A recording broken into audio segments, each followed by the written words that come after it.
کھڑی ہو جاؤ.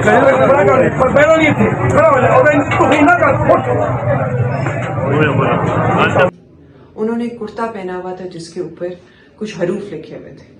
جب حروف لوگ قرآنک نعوذ باللہ ورسز جو ہیں اس کا لباس پہن کے اجرا کی جو بازار ہے اس کے اندر پھر رہی ہیں. بسم اللہ الرحمن الرحیم. السلام علیکم دوستوں.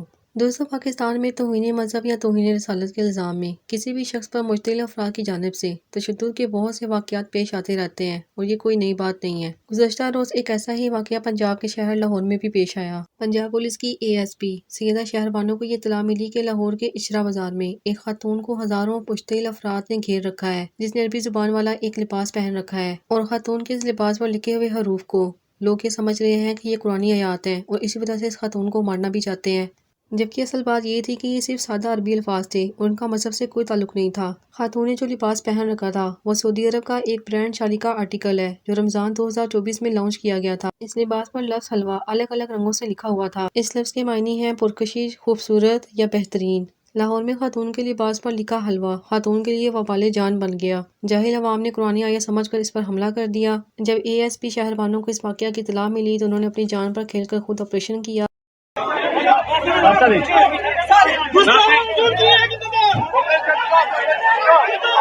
اگر ASP سیدہ شہر بانو اس جنونی ہجوم سے خاتون کو نکالنے میں کامیاب نہ ہوتی تو مشتعل افراد بے گناہ خاتون کی جان ہی لے لیتے. پاکستان میں اس وقت صرف اور صرف 4 چیزوں کا ہی غلبہ نظر آتا ہے: تھرڈ کلاس سیاست، ریاکاری کا مذہب، معاشرتی رسم و رواج، مذہبی انتہا پسندی اور جاہلیت. اعلیٰ تحقیق ہے، نہ روحانیت، نہ اچھے اخلاق ہے اور نہ ہی اچھا لٹریچر. ایک زوال یافتہ معاشرہ ہے جو سسک کر اپنی زندگی جی رہا ہے.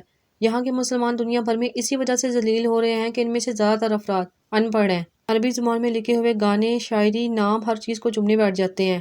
وجہ صرف اتنی سی ہے کہ ان کو پتہ ہی نہیں کہ یہ لکھا کیا ہوا ہے. ضرورت اس امر کی ہے کہ اپنے مذہب کو سمجھیں. افسوس کی بات یہ ہے کہ جاہل افراد عربی کے لکھے ہوئے ہر لفظ کو قرآن سے ہی تشبیہ دے دیتے ہیں. اس وقت ہمارے معاشرے میں بہت سے کام ایسے بھی ہو رہے ہیں جہاں ہمیں سنجیدگی سے سوچنا چاہیے، مگر اب صورتحال یہ ہے کہ ہم وہاں بالکل خاموش رہتے ہیں. دوسری طرف جہاں ہم کوئی بھی کمزور انسان دیکھتے ہیں تو ہمیں لگتا ہے کہ اسلام خطرے میں ہے. یہ وہی لوگ ہیں جن کو اگر کوئی عربی گالی دے تو اسے دعا سمجھ کر آمین کہہ دیتے ہیں. مذکورہ خاتون کو مشتعل افراد نے یہ جانے بغیر ہراساں کیا کہ آخرکار اس کے لباس پر لکھا کیا ہوا ہے. کرتا پہنا تھا، یہ میں نے ڈیزائن سمجھ کے لیا ہے. مجھے نہیں پتا تھا اس پہ کچھ اس طرح کا لکھا ہے جس سے لوگ یہ سمجھیں گے کہ یہ شاید کوئی عربی لکھی ہے.